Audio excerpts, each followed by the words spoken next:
Денешната седница на Комисијата за транспорт и врски во Собранието повторно покажува дека ВМРО-ДПМН се обидува да го блокира процесот на носење на овој закон. Медиумските реформи и сите останати реформи во Македонија се предмет на заложништво заради лични интереси на поединци со партиска позадина и заради барања за амнестија.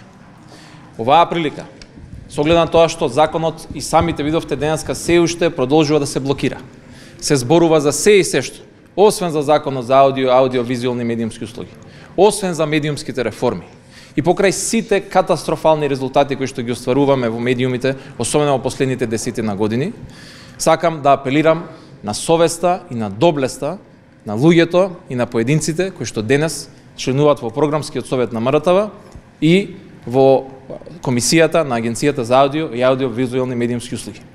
Апелирам на нивната лична доблест и пред се храброст да поднесат оставки, да дозволат медиумските реформи да се случат во Македонија, да дозволат политичарите и сите политички партии да ги тргнат раците од медиумите, да дозволат отворена и транспарентна постапка во која што јавно, со име и за презиме, и со лице, и тие самите ќе може да аплицираат. Никој не ги спречува во тоа и може би да бидат избрани. Меѓутоа, мораме конечно да продолжиме со медиумските реформи. Мораме конечно да продолжиме со сите останати реформи кои што од процедурални причини, но со позадина на партиски интереси, во позадина за барање за амнестија, се кочат во Собранието на Република Македонија. Благодарам. Споменавте сите реформски процеси неколку пати. Докаде се преговорите околу изборното законодавство, од делот на ДИК, бидејќи таму е закочена работата, таму веќе имаше оставки, и околу техничката влада? Во текот на денот ќе има изјава, ова веќе се однесува за во името на партијата, ќе има СДСМ, ќе има изјава во текот на денот.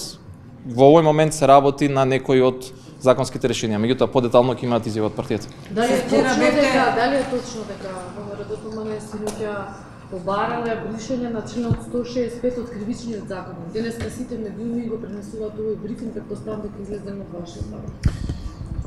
Имаше такви некои барања, имаше и други барања, се работи за генерално барање за амнестија, јас не ми навлегувал во детали околу тоа, повеќе детали од партијата. Може ли во делот на средбата каде што присуствувавте, дали стана збор воопшто за референдумското прашање и дали ВМРО-ДПМН понуди некаков предлог на прашање за референдум? Лично на тој дел од состанокот, ќе го кажам оно што го кажав на почетокот. И Македонија и референдумското изјаснување се заложници на барање за амнестија и барање за зачувување на лични интереси. Упорно ВМРО-ДПМН го негира тоа, дека воопшто не е на маса амнестијата. Нито албанските партии, односно Ахмети вчера исто не го спомна во изјавата. Освен премиерот. Зошто не се бира државна изборна комисија? Зошто? Па не знам јас. Која е тоа стратегијата на СДСМ за референдумот? Ќе има партијата изјава во текот на денот.